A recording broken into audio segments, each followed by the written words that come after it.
Gandang hapon mga katiyoy friend. Ayan, nakaready na ang ating lulutuin. Gisa-gisa lang tayo ng kalabasa. Yan, lalagyan natin yan ng itlog. Kaya magluluto na po tayo.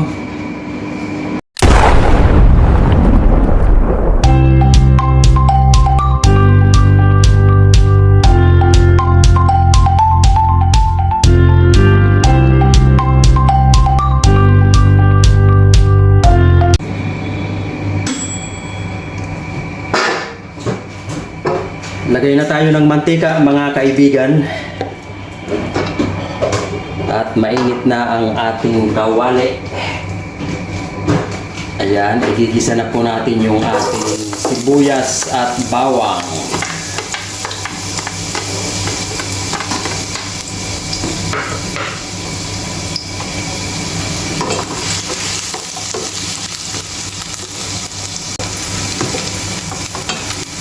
Aantayin lang natin mga kaibigan na mag golden brown yung ating bawang at sibuyas.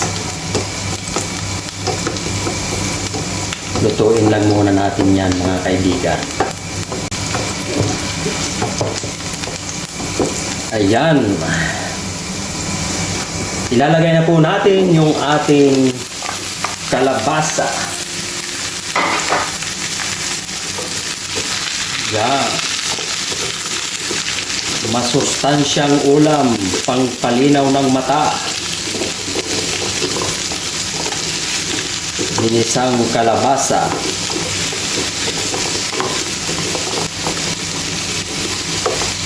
Bumili lang tayo ng sobrang kalahating kilo.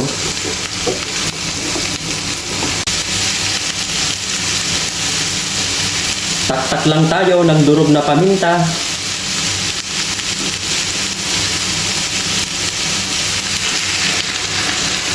Ayan, kunting tubig. Kunting halo. Ayan. Tatakpan lang muna natin yan mga kaibigan.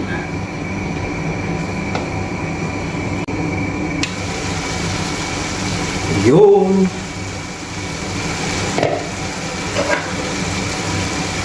Maglagay muna tayo ng kunting sili. Ayan. Para medyo maanghang yung ating ulam ngayon. Tapos lalagyan na natin yan ng binating itlog. Yan.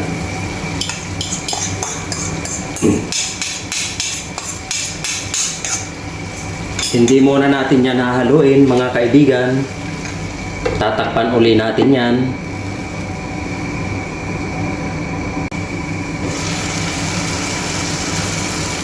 Ayun, napakabango na mga kaibigan. So bago natin hahaluin, maglagay muna tayo ng konting seasoning. Ayan.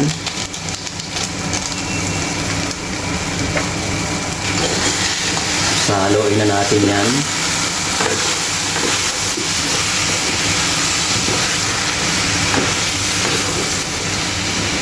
Madali lang naman maluto itong kalabasa natin mga kaibigan dahil manipis lang naman yung ating hiwa o putol mga katiyoy friend. Tama ba yung sabi ko? Pakaputol o pakahiwa mga kaibigan. Ayan.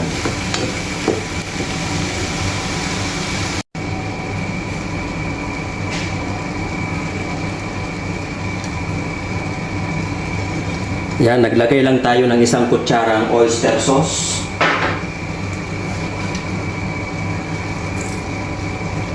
Tapos isasabay na rin natin yung ating dahon ng sibuyas. So yan lang po ang ating mga sangkap sa ating budget recipe mga kaibigan. Ang ating ginisang kalabasa. Hindi na natin yan tatakpan. Kunting pakulo na lang mga kaibigan at makakakain na tayo.